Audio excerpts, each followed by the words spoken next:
and Community Regional Capital Investment Work Programme. I think we have Suzanne, Taryn and Nicola coming to the table. There's a number of other staff, Helen, Blair, Hannah, Eric, and I probably missed names that are in the room, and of course many people who've been working on a significant number of projects. So I think Taryn's going to lead off.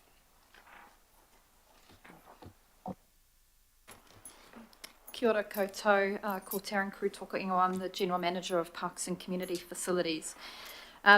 Just joined with me today, I've got Suzanne Weld and Nicola Terry who will be presenting, and as Councillor Hills mentioned, we've got a number of subject matter experts who have been involved in developing the program who are here to answer any questions.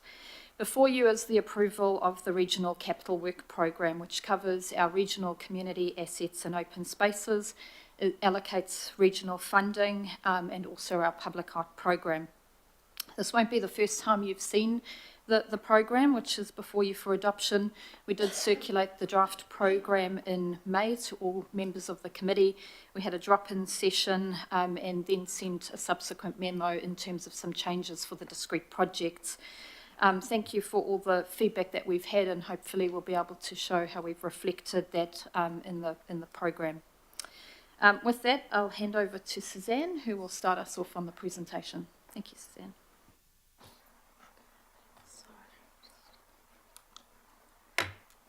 Kia ora, councillors and haukora members. Ko Suzanne Weld toko ingoa. Today we are seeking approval of the Regional Work Program. This year it includes the Public Art Work Program, which is for this current year only. Most of the other Regional Work Program components are programmed over 3 years.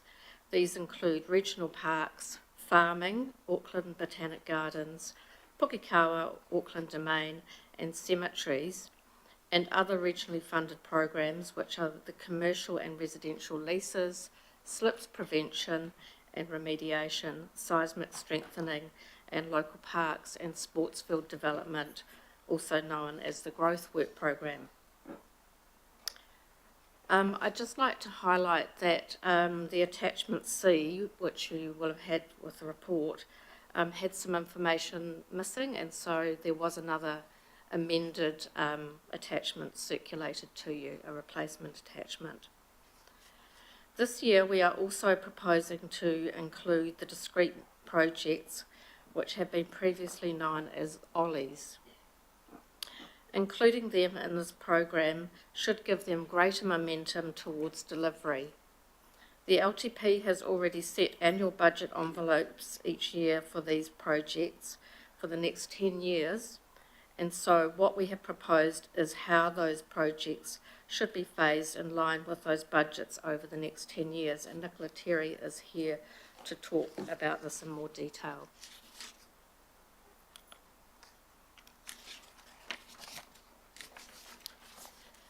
In preparing the Regional Work Program, staff have considered the projects that were approved in principle on 3rd of August last year as their starting point.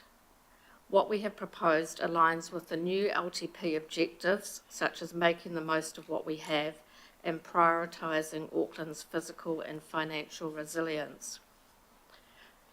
We have also applied investment prioritisation principles of setting budgets as to what is affordable and what there is resource to deliver on, addressing critical condition assets, determining whether in the first instance an asset is even worth renewing.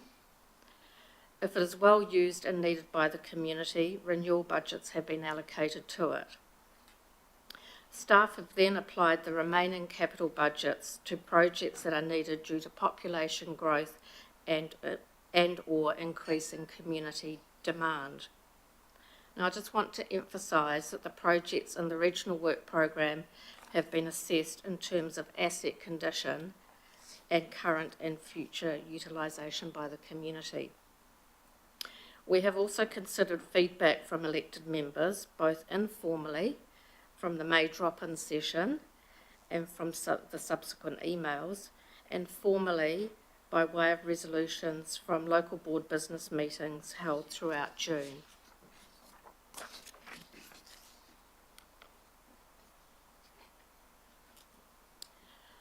So this table shows you where funding for the proposed regional work program has landed, with about $47.5 million being allocated.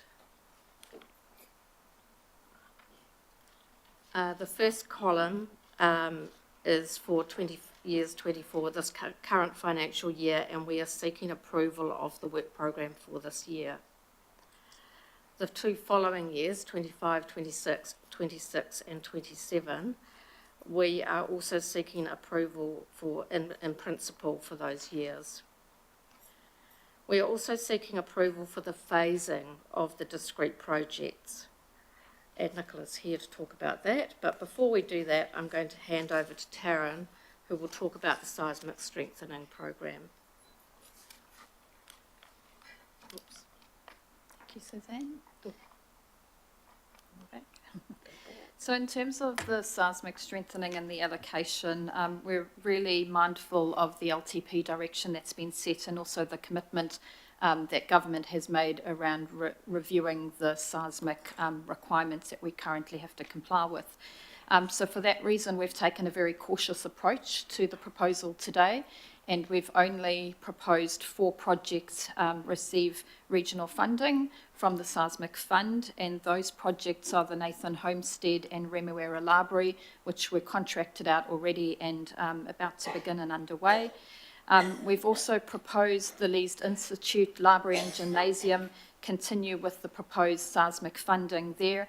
You would have heard earlier today from the Waitemata Local Board the importance of that heritage building, but what I just want to remind the committee is that alongside the seismic work that's being done, there's actually a massive program of restoration for that building as well as modernisation, and that's been through a lot of work done with the community and community groups to ensure that that facility will be fit for purpose for not only the current generation but future.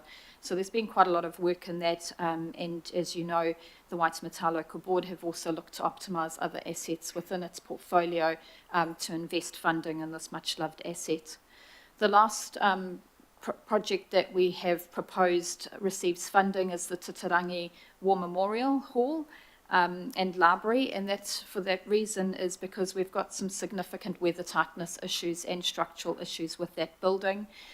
It is one of our civil defence centres, and last year during the storms early in the year we did have some issues with leaking and having to keep members of our community away from certain parts of that building, which of course is not ideal. There is quite a bit of structural work required there, and so as we kick off the renewals for that, it does trigger some of the seismic requirements, but we are limiting that work to what's needed in terms of the structural requirements for that project. All of the other projects that were in the pipeline, we have suggested we pause any allocation of seismic funding for those projects while the government review is underway, which we expect hopefully by early next year. We will have some more guidance and then be able to provide advice on that portfolio. For many of those projects, there is local board renewal funding that has been allocated to those projects, and so some of the design and planning can continue on those projects, but for now, we do not want to propose any of the allocation of the seismic fund. I'll hand over to Nicola on the discrete projects. Kia ora koutou, ko Nicola Terry Tukuingoa, Co-Principal Advisor Service Investment and Programming, AHO. So a funding envelope of more than $341 million for 1 local initiatives was approved in the long-term plan. Within this, the long-term plan set budgets for each year over the next 10 years, with the majority of funding in outer years. Projects have been phased within those yearly budgets. You'll see on the slide the Orewa Beach erosion prevention work, the seawall, is already underway and will require all of the budget available in this current financial year, 2024-25. Following local board feedback on the draft program memos circulated in May, projects have been rephased to bring forward investigatory work to begin in financial years 2025-26 and 2026-27. There is still some funding capacity from next year for projects that are currently unfunded, and these will be considered by this committee in the regional work program next year. To support the right outcomes and ensure value for money, The unfunded projects priority for local boards will be confirmed this financial year through their portfolio reviews. The portfolio review process considers all local board community assets. The program's currently underway and has input from local boards. So this process is proposed to include projects that have indicative or detailed business cases that have not been approved by committee. I'll now hand back to Suzanne. Thank you. So in terms of implementation, staff have prepared this regional work program based on the approved in principle programs together with the budget envelopes approved in the LTP and based on what can realistically be delivered. We are taking an increasingly integrated approach in preparing and delivering the work program. Based on feedback from Hokora IMSB members last year, we are working with Māori Outcomes staff to engage with mana whenua to operationalise the 24-25 work program and to develop a new approach in preparation for the 25-26 work program. This will be advanced through the mana whenua forums in the next 3 months. As part of the delivery of the work program, achieving efficiencies and value for money are top of mind for staff.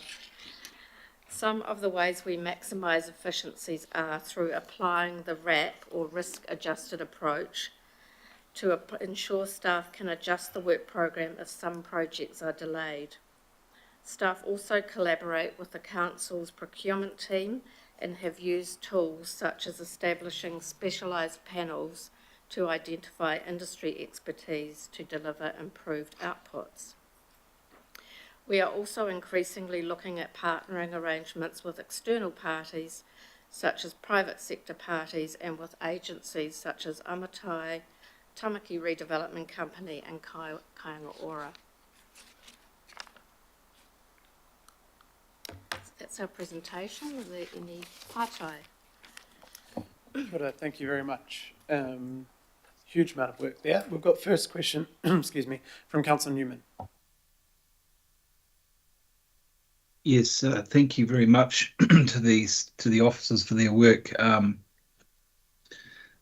I hope that we will be able to bring back the Manaroba Ole soon, but that's a different conversation.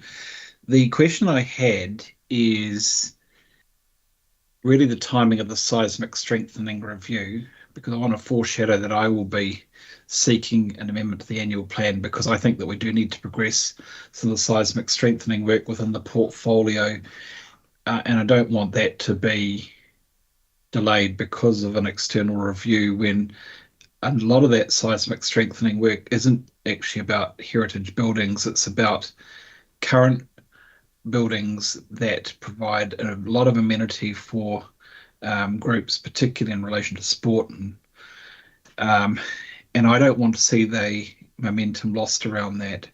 So my question is that in the event that the direction for pause in the 10-year plan was varied for the next annual plan round, how quickly could you accelerate in the event that that direction changed and that funding was approved to recommence seismic strengthening work across a number of those projects that are currently in that pause list? Thank you for your question, Councillor Newman. So as I mentioned, some of those projects do have local board renewals funding because the seismic requirement is a trigger under the current Building Act. However, so some of that work can continue in terms of planning, ensuring what we're going to be doing on those facilities. And what I've done is checked in that none of those facilities are at risk of closure within the next 6 months while we wait for the outcome of that review. If that review does take longer, then we do need to keep considering the impact on service and the impact on those assets. But for now, I think we've got sufficient funding to progress some of that planning in that space. But most of those projects, I suppose the The pause is more so that we don't end up spending money on elements that are currently a trigger, whereas if we're given different requirements to work under, we might be able to complete some of those projects at a lower cost. But much of that design and planning has been underway, and we'd be able to restart those pretty quickly. Okay, is there any acknowledgement that some of the seismic strengthening work within that portfolio, the building works is seismic strengthening, but concurrent to that, there are weather tightness issues that we do need to resolve as well.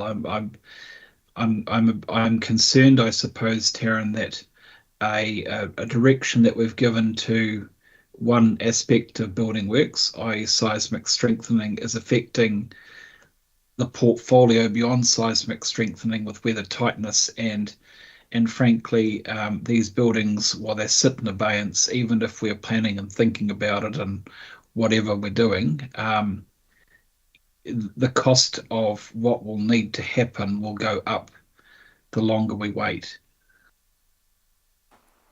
Thank you. And yes, we have considered that. I suppose that's why I'm reflecting if the government's review and their indication of that review being completed by early next year, if that deadline is set, then I don't think there will be a significant impact. However, if there's an indication that that's going to take longer, we'll definitely have to reassess some of those projects. So, for instance, Titirangi is one that we thought was viable to continue because we know that the weather tightness issues and the structural damage that we've got there is of importance enough to continue. But we would certainly have to reassess all of the other projects that are in the same basket if the review takes much longer. My final question, Chair. If it appears that there is political will for this matter to feed into the direction for the next annual plan, which will have to kick off before Christmas, are you in a position to advise on the practical implications of that from a delivery perspective, even if that review is not yet complete? Sorry, Councillor, I don't know if I understand the question. Well, I'm not necessarily. I can only speak for myself. I'm not necessarily wedded to waiting around for central government to finish a review of seismic strengthening standards under the building code. I have facilities in my ward that I want to get on and deal with, and it's not just Nathan Homestead. There are others. Kia ora, Councillor. It's probably more of a political one, and I agree with you. On the 4 projects we kind of pushed through, myself and Councillor Dalton met with the Mayor's office a number of times and with Taryn and team to, obviously Nathan Rimuwera and especially the Lees, in my opinion, just had to progress because of the multifaceted budgets and reasons, not just seismic, and the direction, I guess, already shown and the funding already approved. The other projects are at stages that wouldn't be needed to be funded right now anyway. But as you say, I think it's important that if we are getting towards December with or November with no update from government, I would, with support of the Mayor's office and others, like to have that conversation about what projects need to proceed anyway, and what quantum of. So a lot of these budgets is only a small quantum or part quantum that is seismic, and the rest are just general renewals. But because they trigger that legal process of seismic upgrade, we then have to do that. So I think it's a conversation for later, but I'm sure the Mayor would be, well, he's about to speak, but I'm sure he would be open to those conversations of not, letting our assets deteriorate further, much like we're seeing potentially with the Lees if we don't just get on with the projects at hand. So it's a bit of a mix of both, but I agree with what you're saying from a political point of view. Thank you, Chair. Thank you. Mayor Brown. Okay, my questions and Korero are on the same subject. We've got under seismic strengthening, there's $9 million there, but I mean that's actually most of that's actually repairs to those buildings, of which seismic's only a small part of it, unless I've got that wrong. And so, for instance, the Lees Institute building, which I support the money being spent on it because it's a lovely old building, But the things that they're fixing there have got nothing to do with seismic. They're just due to the fact that it's old and there's a few cracks here and there and that need repair. There was not an earthquake that created those.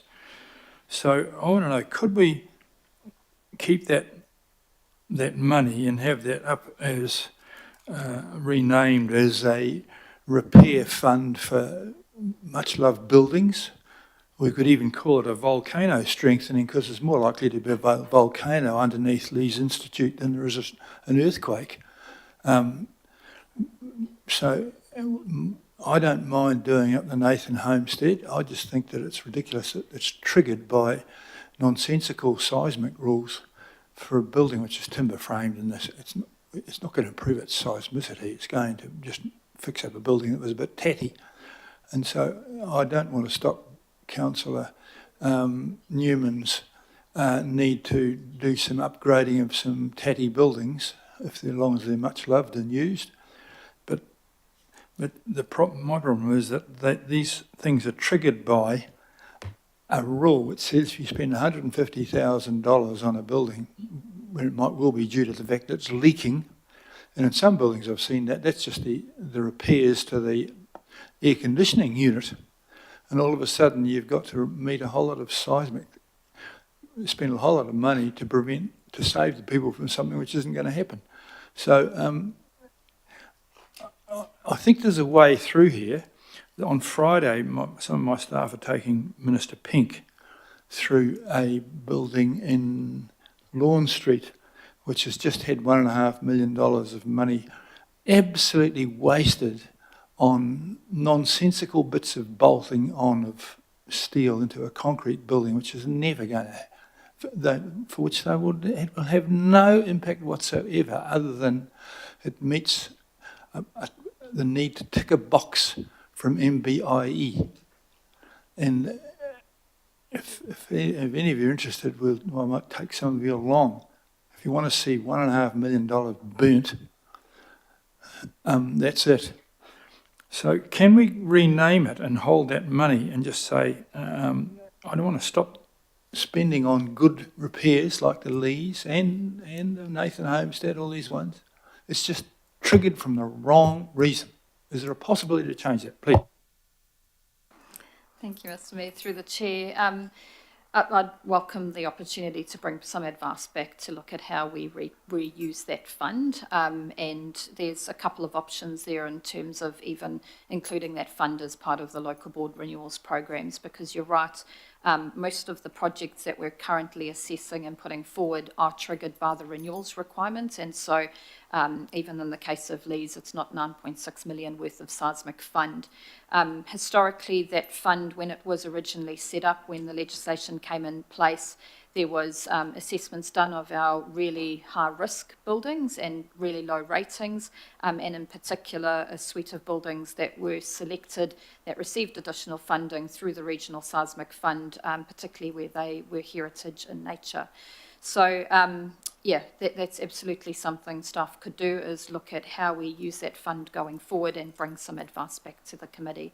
I'd probably suggest we do that as part of the next annual plan and as part of getting some updates from central government in terms of how, you know, what changes might be coming, and then provide some advice on whether we keep some sort of regional fund based on some of those additional elements, if there are still those that we have to comply with, and then put some of the funding back into the renewals fund for the local boards to continue to prioritise. Thank you, Mayor. And it's, yeah, we're keen to have that discussion, and we just need to ensure we remain transparent of what the budgets are being spent on. But I think, granted, most of the time it's an important renewal that happens to need by a trigger that extra funding for seismic, etc. So just working those things out. Member Ashby. Thank you, Chair. Thank you for the report and the obvious work that's gone into it. Just one quick question from me. Oh, and thank you as well for confirming the engagement with iwi through the implementation and prioritisation. Thank you for closing the loop on that one. Just one question from me. It's kind of related to that, but in addition to the forums, do you also have other engagement. So I'll use an example is probably the best way. So that item 10, I think, in the renewals, which is the Long Bay Regional Park Heritage Protection Zone.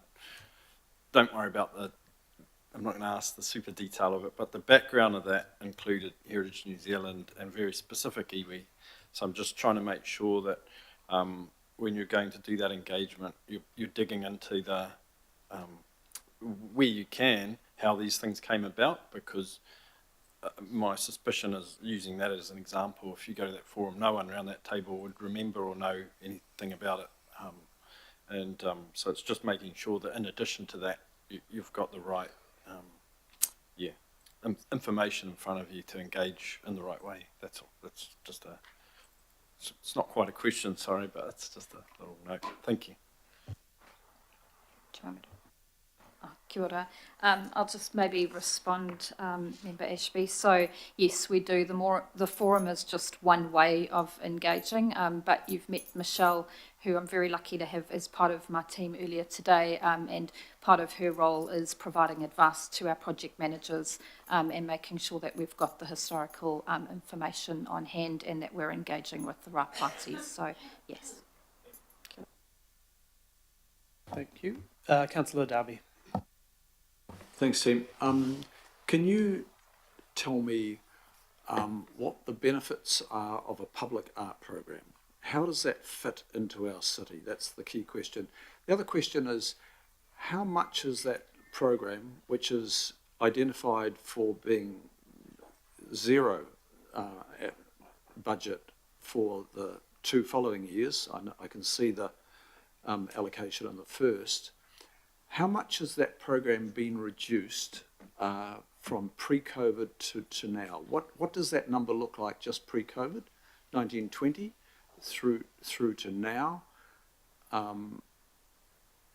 That's the second part of my question.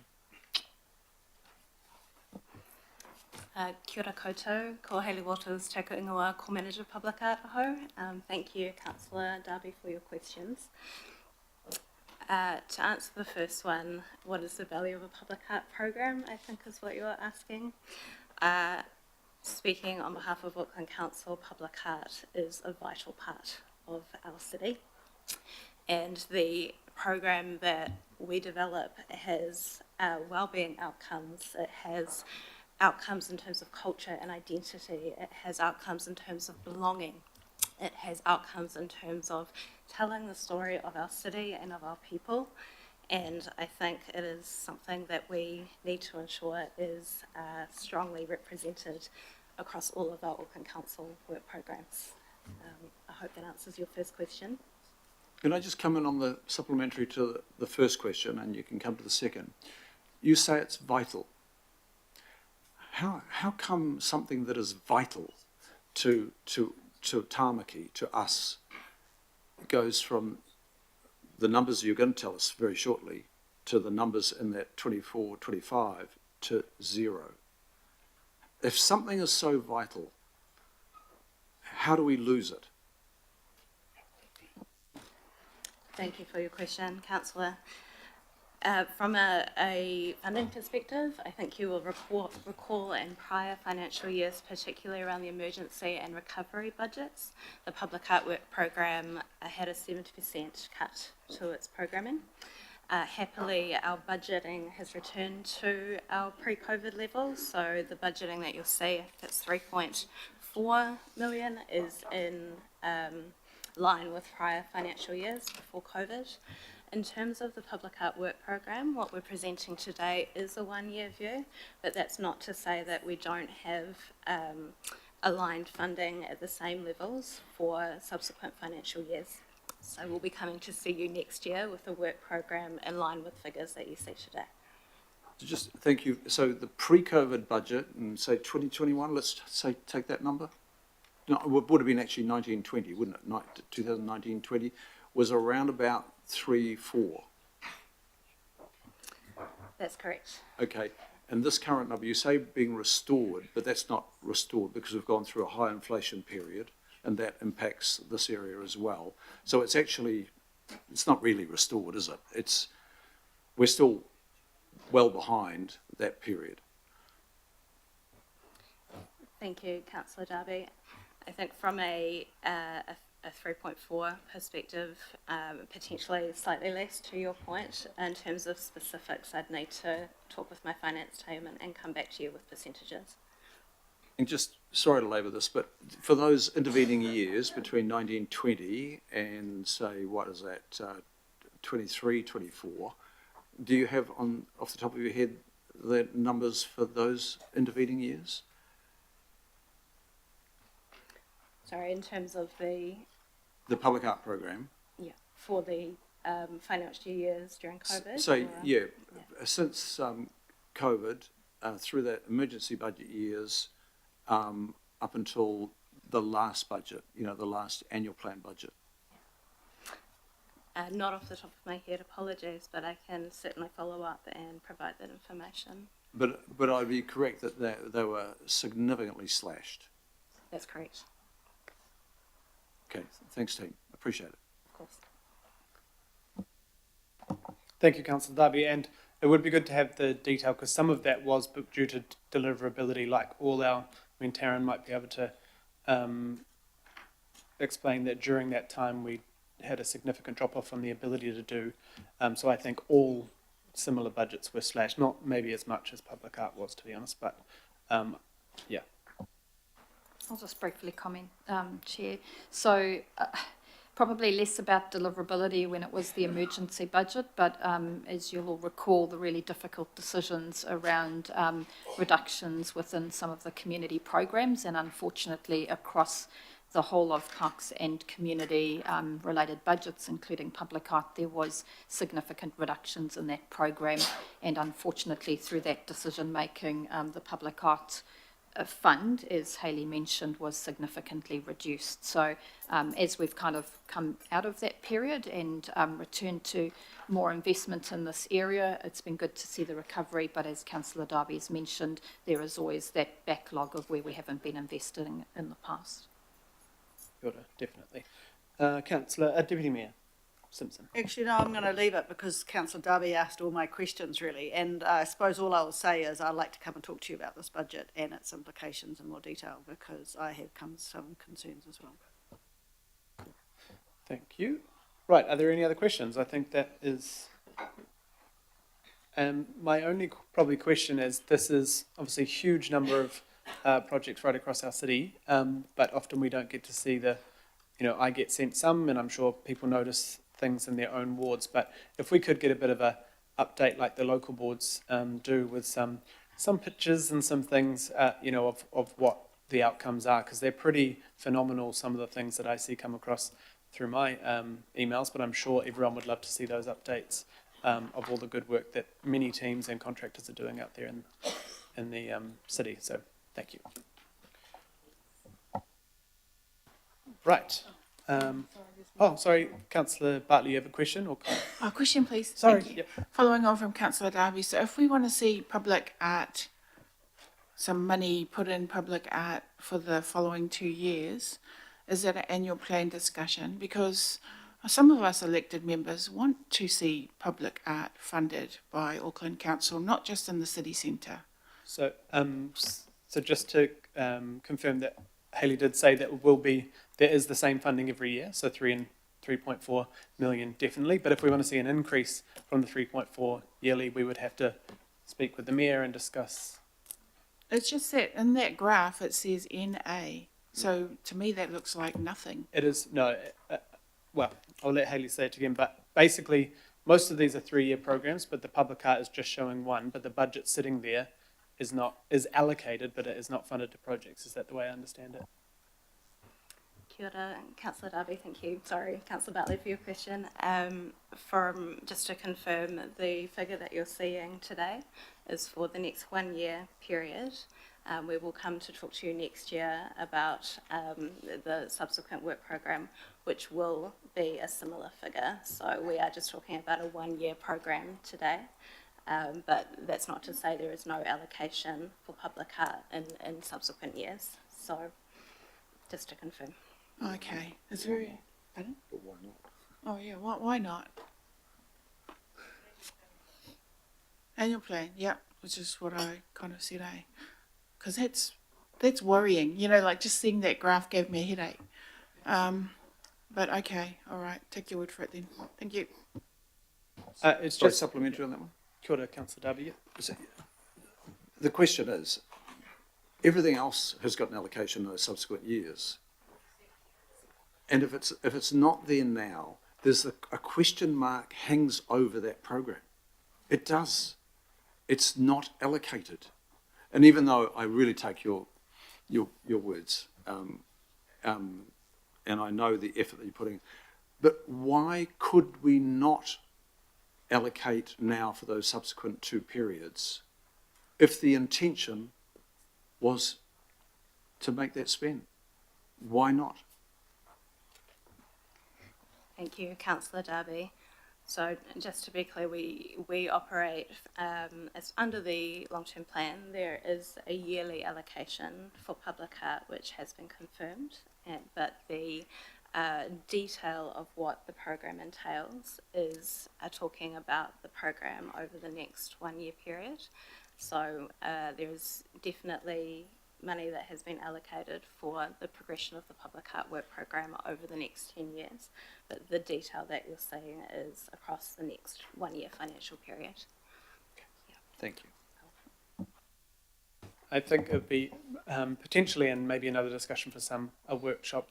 And to clarify, we did ask for a workshop on this subject, but we weren't allowed one. But if we could discuss maybe what's in the pipeline, Hayley, because I know that part of the issue, Councillor Bartley, part of the issue with the public art is there's not the clear pipeline like there is with the, I'm talking to Councillor Darby as well, but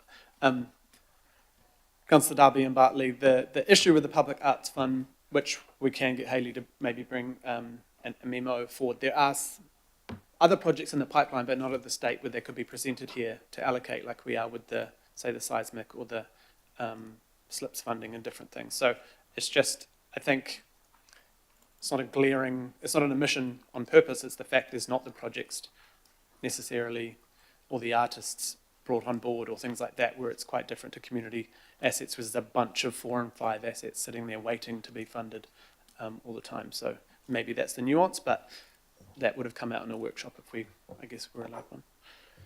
Right. Are there any other questions? Councillor Newman, sorry. That's a comment. Oh, that's a comment. Right, we'll get you to step back formally now. And we'll go to Councillor Newman for speaking to. Oh, look, just briefly, Chair, I want to acknowledge Taryn and the officers for their comments in response to the Mayor's remarks, and I think the Mayor's remarks were quite helpful. What I really want in the annual plan is an approach where we're a bit more pragmatic and what I think needs to be less dogmatic on the issue of what will not be progressed because it is seismic strengthening, and understand that actually quite a lot of this is quite important work, which is largely renewals, but it also complements where the tightness. I mean, I've got a project in my own ward around the netball centre where there's a crack in the wall next by the old squash court, which needs to be demolished anyway, plus one of the piles under a stairwell is giving out, and we need to progress repairs to that, but it technically is seismic strengthening. So I would implore the officers in the Mayor's office just to reflect on how we approach these things, because the local board wants to progress improvements and renewals in relation to weather tightness, but it doesn't want to fall foul of an interpretation of how we will deal with seismic strengthening that we won't deal with until after this review. There is important work that needs to be progressed notwithstanding that review, and if that work could proceed, it means that we can unlock external funding to help progress the development of the centre itself. So thank you to Taryn and to the Mayor's office for what I hope will be some helpful advice to update the annual plan realm. Thank you. Kia ora, thank you, Councillor. Councillor Henderson. Yeah, thanks. I'm just inspired to speak a little bit on the pool situation, given that it's World Drowning Prevention Day. and just to the discrete projects that are on the board there. I just want to thank everybody for their support. It's fantastic at this table to have that backing and support. And I want to particularly acknowledge the Henderson Massey Local Board and the Upper Harbour Local Board for your tautoko on this. They had proposed to come and speak to us today, but saw our agenda and saw that it was really huge and very graciously step aside. But Brooke Loader, Will Flavel, Anna Atkinson, all working very hard behind the scenes on this for a long time, and I want to acknowledge you guys. Thank you so much. The proposal allows us to undertake work identifying suitable areas for a northwest pool, and finally putting into action a resolution that we actually passed here 3 years ago. So it's fantastic to have that now. It also allows us to explore partnership opportunities, and that's what it says there, delivering an aquatic facility differently. We've sort of read the wind here. We need to do things differently. We don't have huge amounts of capital budgets to fund the things that we actually want and need to fund. So we've got to do things a little bit flexibly. So in the spirit of doing things better, faster and cheaper, our community is open to partnering in the capital build of the pool. So from tomorrow, we're going to get a group together, I suggest, of the local boards that are involved, and obviously I'd like to be involved myself, to identify every possible avenue to get that thing done and to find money from wherever it comes from. And it could be philanthropic, it could be anything, right? It's a model that is actually reasonably new to the combined super city, but it's something that Waitakere have done for a very long time. It's common to us, right? We also want community ownership and community leadership on this project, that they're going to actually lead this themselves to find solutions to problems, to find the money, and set it up so residents have a direct role in moving that forward. And hopefully at the end of it all, we'll have a fantastic pool to swim in. I'll invite you all to come along. And we'll have residents there in Massey and Westgate and Hobsonville and all the rest that will be very proud of it and proud of their role in bringing that to fruition. So as you can see, there's a hell of a lot more to do, but we're starting tomorrow. As soon as we pass this one, we're getting together and we're going to get started. I just wanted to let you guys know how meaningful it is that after over a decade of plenty of us fighting for this project, we've actually got a step forward now. We can tell the residents of the Northwest, their pool is coming. It's just over the horizon now, and thank you for your part to play in that. Finally, and I touched on the start, it is World Drowning Prevention Day. I want to acknowledge that because 320,000 people worldwide annually pass away from drowning. There's a huge part to play in continuing to support good facilities for people to learn to swim. You know, it's an issue here. It's an issue here in the wild west coast of the city and many other places as well. So I just want to acknowledge everyone that's lost a family member or a loved one on this auspicious day. Thank you. Thank you for your support. Thanks, Chair. Kia ora, and thank you, Councillor. Councillor Darby. Look, I just want to reiterate my concern about the public art program. I have, through the emergency budget process where it got absolutely decimated, and you've heard from this, our public art manager today talk about how vital it is. Not that it's important or good to have, how vital. And that's how I view it as well. And it's actually something that people that not that just live in the city but come to the city, you read a city by how culturally aware it is. And my plea is really that we wake up to the place of public art in our city. I don't think we really valued it in the many discussions we had over the budgets that have been considered over the last, 4 or 5 years now. And it has just been eroded. And public art really shows, the stories of your people, past, present, and the stories unfolding now. Young people particularly, I think, they can recognise when a city is alive telling that cultural narrative in a real way. And my awareness at the moment is that young people are feeling really disenfranchised. They are talking about leaving the city, if not they've left the city. They don't see a vision for the city. They see a reactive council, but they don't see a council that is looking out and positively envisioning the place like it is a great Auckland, great Tāmaki to be living in. I'm probably talking wider here than just public art. Well, I am. But I think we've really got to get back to exciting the senses of what's available in this city. And public art is just one of those ingredients, but it's a vital ingredient, as we've heard today. So my plea is we come back to this program and we start to build it positively, give it life, and, you know, show those talented artists, be whatever genre they're working in, that there's a place for them here. And then we excite Aucklanders with the things they create for us. And that can't be just a city centre public art program, it's got to be a region-wide art program, something that really excites the senses. I'm pretty exercised about this because we've ignored it badly. Thank you, Councillor. Councillor Filipaina. Kia ora, Chair, thank you. Look, I just want to support Councillor Darby in regards to the public art.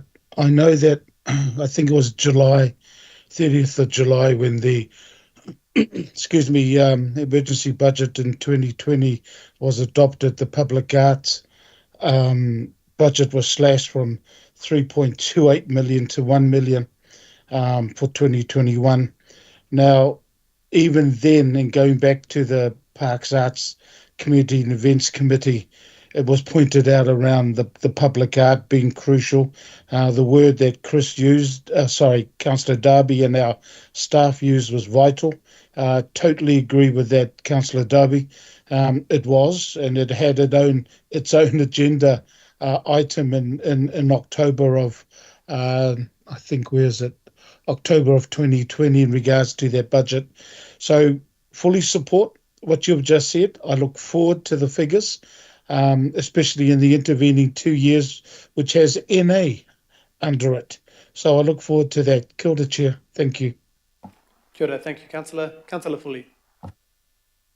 Kia ora, thank you, Chair. Look, I just wanted to speak in support of the recommendations. In particular, I want to speak in support of our West Auckland cousins and the work progressing there to finally get a pool, that long-held desire by everyone out west, from Henderson Massey across to the Fau as well. So totally support the work that's been put in over many years by the councillors and by the local board as well. We know in Manukau the benefits of having aquatic centres. We know the great initiatives that our council staff who work there put in as well, and the benefits that come from that. And I'm really mindful that in West Auckland there is a large Pasifika population, and that the drowning stats for Pasifika, especially for our men who are out there fishing on the boats, is not good. So progressing that work, we totally tautoko, your cousins out south totally tautoko that. I also want to speak in support of the work to have a pool progressed in Flatbush, because that is a great growing part of our city as well, and it's right next door to us. And we've got a huge ethnically diverse community out there. At the Otara pool, I've noticed over the last 10 years or so, a growing number of residents coming from Howick, from Botany and from that Flatbush area, coming to the Otara pools. And that just tells me that there is a need for another pool in the area. Although we've got 4 in my local board area, clearly there's a need for one in that neighbouring part of our city. So I tautoko that work going on in Flatbush as well. I look forward to seeing that progress in the future. And then lastly, I just wanted to speak in support of the concerns raised by Councillor Darby and Councillor Bartley about that lack of having that money allocated going forward years but beyond this financial year, because of the message that seems to send out there. And we should always be mindful of perception out to our community as well. We don't want Aucklanders to think that we do not value art and culture and traditions, because we absolutely do. And I don't think there's a shortage of artists. There certainly is a plethora of them, and we are very lucky in our city to have many Indigenous artists, many ethnically diverse artists as well. So perhaps we need to do a bit more work around making sure that those funds are allocated for more than just 1 year going ahead, but for 3 or 4 years going ahead as well. Kia ora. Thank you, Chair. Kia ora. Thank you, Councillor. Councillor Leone. Kia ora, Chair. Look, I just really want to acknowledge the Faux Local Board Chair and the local board members. And I know that this is a big day for the Faux Ward, the community members, and I just want to reiterate that we are the only ward in the city that does not have a pool. You don't have a pool? Oh, okay. No, I've just been anyway, moving on from that comment. So, my big speech here. That's all right. So, just going back to that, look, you know, in Avondale recently, we had the Avondale Intermediate School pool that was opened over the Christmas holidays, and it was just absolutely packed, and people were so excited because I think it had been about 20 years since that intermediate pool was opened. So look, there's a huge indication from the community that they're really looking forward to this. I think I might get some of Councillor Henderson's ideas, though, about getting a community group together to kind of lead this alongside with the local board. And it'll be just awesome to share this good news story. In terms of something else I wanted to say just in closing was that in one of our Facebook posts recently, someone had shared a picture of a small puddle and said, "Oh, potential future pool for the Faux." And now I can go back and just say, hey, look, this is going to be a reality for our ward. So just want to mihi to the staff and to all of my colleagues here. So kia ora. Kia ora. Thank you, Councillor. Deputy Mayor Simpson. Sorry, Chair. Look, I know a lot of people, or some people have highlighted the arts as a negative thing, and I don't disagree with that. But I just want to say how positive this report is. This is huge for our region. Pretty much everyone has something mentioned in this report. And when you look at, you know, what we do, this is our contribution back to the region in so many different ways. Whether it's a start on a pool, whether it's Pukakawa Auckland Domain, whether it's Lee's Institution. It's really great to see that in this report. And I want to acknowledge the Waitemata Local Board. 40% of that funding they've put up for themselves by doing some of, you know, really challenging things around that.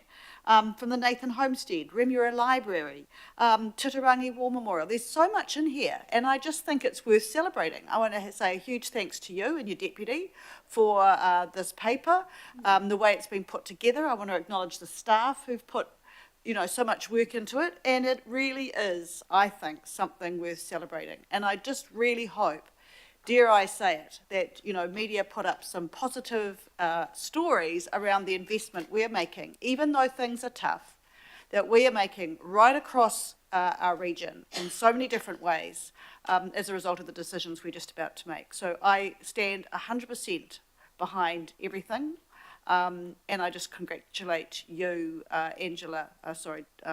Deputy Chair, and the staff for putting this together. It's fantastic. Well done. Kia ora. Thank you, Deputy Mayor. And Councillor Bartley.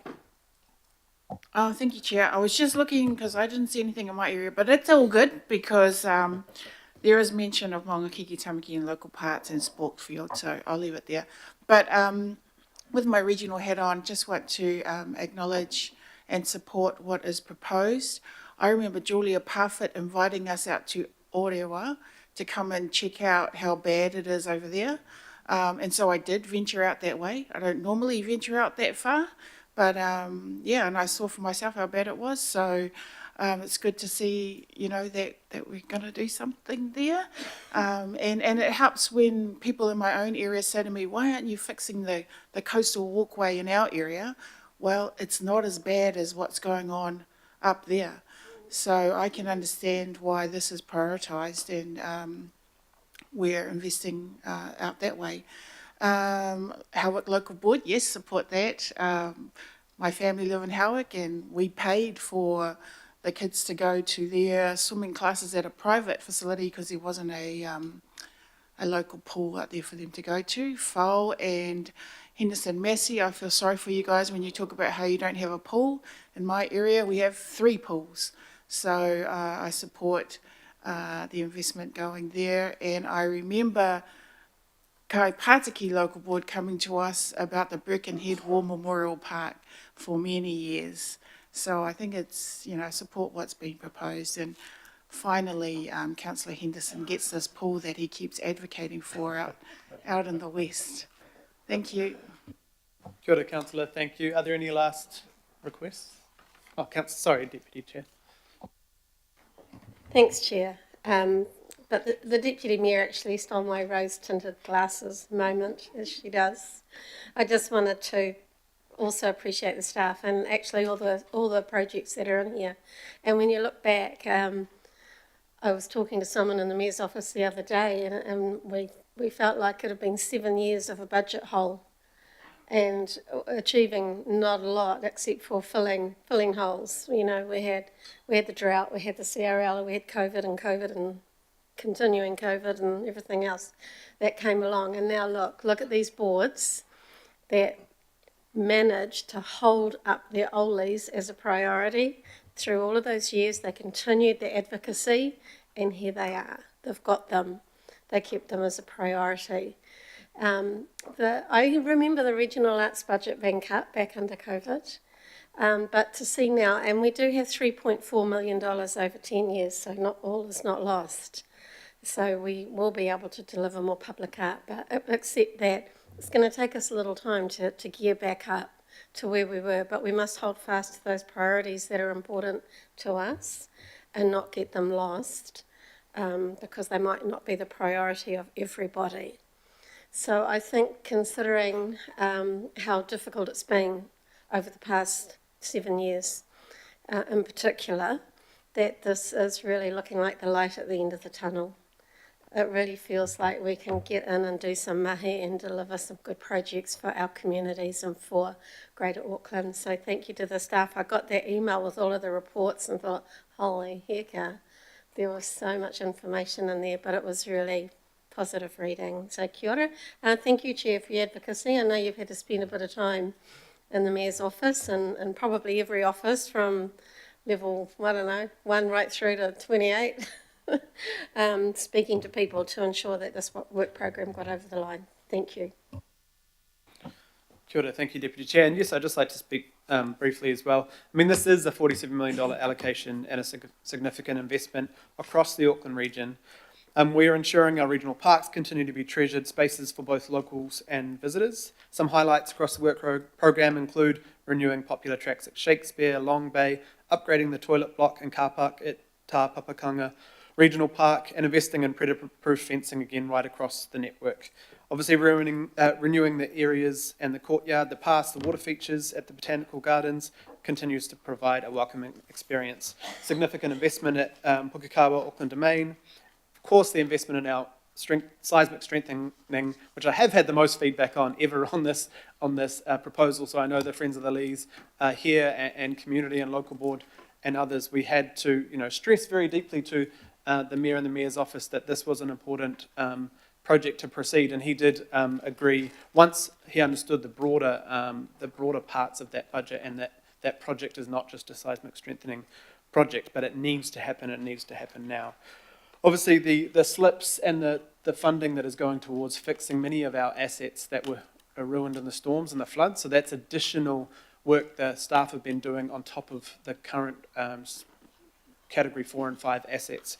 And so, and protecting our coastal assets like Orewa, like the rockfall prevention for the Parnell Bass and Kelly Tarletons, and prioritising those local board projects. I've heard loud and clear from Councillor Henderson, Councillor Leone, from all the local boards, Howick, on these pools. Yes, this doesn't get us pools in those areas tomorrow, but it finally, those local boards who come and sit here every single year at LTP and go, please do something.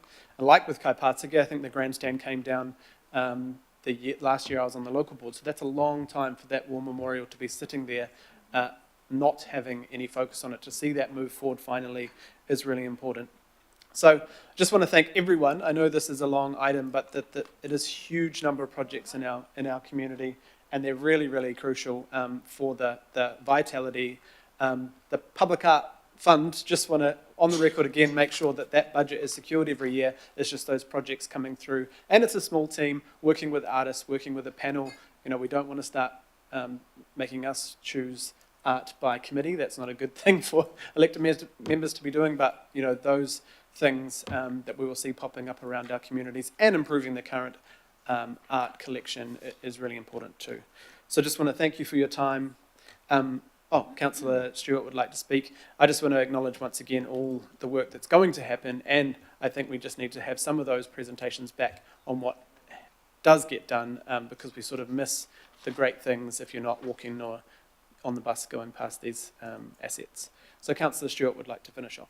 Thank you. It's actually all been said, so I'd just like to say we're very happy with supporting, very happy to see what's happening in Howick and everywhere else, so to keep it brief, thank you. Good, Councillor Stewart, thank you. Right. All those in all those in favour? Any opposed? No, that was carried unanimously. Thank you very much. Awesome.